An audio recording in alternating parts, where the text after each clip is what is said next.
Mga herbal, ito yung ano namin, Flores White na sinibalang. Yan ang gagawin namin ngayong ano. Gagawa ko ng pang materialis. Kaya huli ko na itong binirid. Pang next season namin na may materialis ako ng mga stag.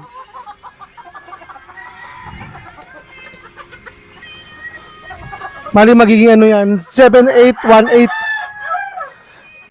Hindi ko ginagawang pure lang makaramihan yung Flores White na ginagawa kong rosa, no? Kasi nga, ang dahilanan niyan, lumiliit nila. Kaya 7818 lang ang ginagawa namin. 18 pa rin dyan ay yung sikreto natin ng kalaret. Larit po ang na-combine po sa Flores White po natin. Kaya sa ating ability po nila talagang maganda. Kaya pag pinuro po natin sila talaga na sobrang puro, may tendency na lumalabas po yung kalaret na bloodline na maliit. Makita po nyo, straight comb po ang isa dyan na babae. Kaya po, mataas na po dugo ng pagkakakalaret po niyan. Tapos isa po ay magkapatid po yung dalawang babae na yan. Yung dalawang babae na gagamitin po natin, ito po yun ang Flores White.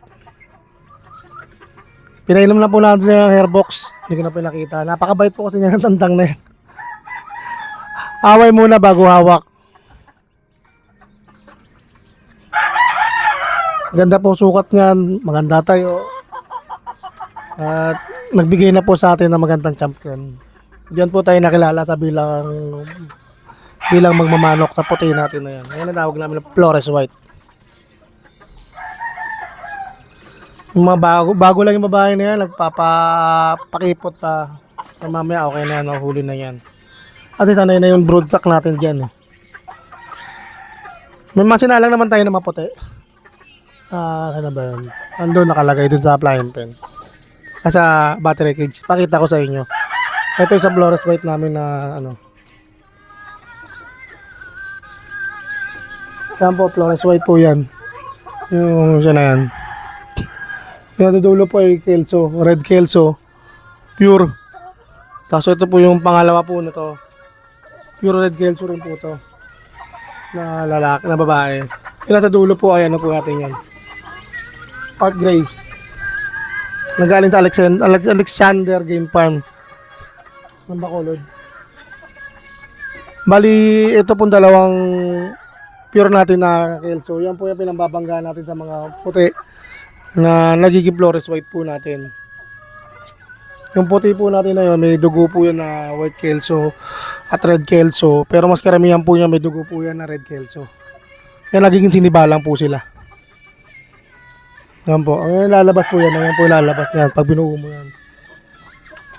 Yan pang materialis na talaga. Nandun yung mga kapatid niya nasa labas. Yung kaninang paligo ko, pinakita ko sa inyo. Yung pinaliguan ko na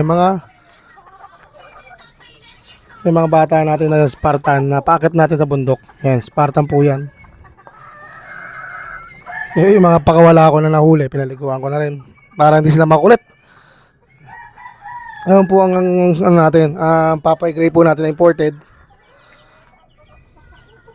O meron po tayo ito, yellow legging hats. Nakakabait po ng anak ko talaga. Kung sino pa yung maliit siya pa yung tapon ng patuka. Po yun, yung tatlo po na yun na inahin na po yun. Ang tawag ko po doon, 400 line. Bakit po naging 400? 40 pieces po na itlog, 10 piso po ang isa. Tatlo lang po na pisa. Ang kadahilan lang po yun, palpak po din po ako nun. Pumalpak po talaga. Kasi pumunta ako sa kanila sa farm breed. Kahit alam ko naman nakilala na ako, kala ko may slot pa ako maabutan. Wala ako slot na naabutan. E di binalik ko pa siya ulit sa manukan. Yun, ang nag-umpisa po nun, parang nakalog. At konti lang po napisa. Nabugok. Siguro po natagtag. Kasi motor lang po ginagamit yung papuntang farm breed eh. Ito po isang Spartan po natin na acquire po natin kay paring Nico. Regalo niya sa atin yan. Napakaganda po niyan. Nagpapanalo rin po yan. Kung nagmukha tuloy stick yung hawak kong cellphone. Ano nga po pala to? At tawag ito stand. Tingnan mo, malaki ng anak ko, di ba? O, mapangis yan. White Kelso yan. Oh. Tanlad na lang kulang. Mga na po yan, pangatay na po natin yan. At tulad po na ito, pumalpak na po ito, reject. Pagpatayin kaya na po niya, madumi po yung kulungan. Eh, ngayon pa lang po tayo maglilinis. Yan po. Ano po yan? Yung leg po niya parang letter S. Tapos yung balahibo, parang ewan-ewan yung tawag doon.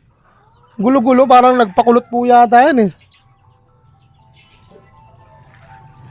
Ngayon, malinis na po yung kabila. Oh, pwede natin lagyan ng manok.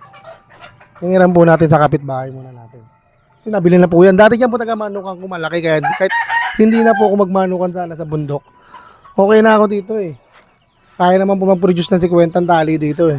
Masaya na ako doon. Kaso nga lang, nag-expand po tayo. Marami na rin po tayo nagiging buyer. Kaya sa lahat po ng gustong bumili po sa akin, right is price naman po ang bibigay ko po sa inyo. Hindi ka mahala, hindi rin ka murahan. Pero susugaduhin ko po sa inyo na kayo mismo mag-select. Ipapakita ko sa inyo yung mga pang-out namin. Kayo na po mamimili.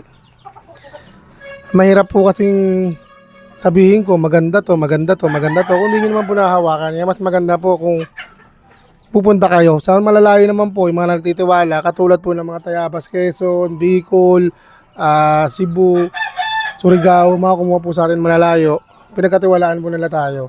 At binidyo ko naman po yung manok na habang hinahawakan ko. Makita naman po nila sa quality ng kamay ko na pag hinawakan ko yung manok, makita nila paano kalaki yun. Kasi mga sabungero naman po yun. Kasi man nag-uumpisa po dyan, gusto po mag-umpisa ng pag-breeding, tawag lang po kayo sa akin. Kasi po ngayon talaga, hindi po na maglalabas po na ng black na babae. Kasi kikukulangin po kami pang next year. Kakailanganin ko po kasi ng 8 tryo na babae. Pang 8 tryo na babae na pag Spartan black sa Alabama black.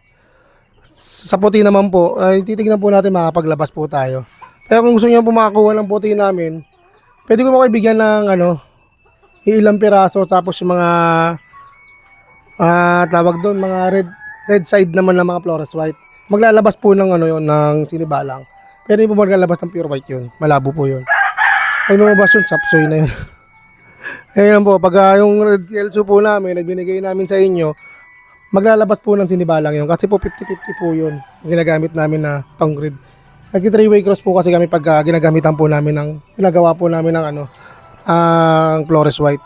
Kaya lahat po ng Flores white po namin dito, karamihan po 3-way cross. Bihira po yung 2-way. Pag sinabing yung 2-way po, mga materialis na po namin yun. Ito po, lalagyan po natin ito ng ilang tipi. Diba, malinis na. Pero unahin ko muna yung gawin ko muna siguro pakawala ng mga sisiw. May parating kasi akong sisiw eh. Saka yung unang batch ko ng early bird na ibenta ko naman na, natira na lang ako pang materialis. Ayan, mga materialis natin nakakawala na yan. Napili ko na yan. Napili na ng customer na unahan pa ako namili. Hindi kasi tayo madamot eh. Ang kailangan natin, nawala. Toink! Kapagbenta po tayo. Kasi yun ang kailangan po natin talaga. Pasensya na, malikot. Hindi po kasi monopod itong hawak ko. Tripod po. Ganito po. Ito po. Nakita ko lang po ulit sa inyo ang Flores white. Kayo na po ang kumilatis. Pasensya na, magulo Ayan po ang Flores white po namin. High tension. Puso ang katawan. Mukhang killer.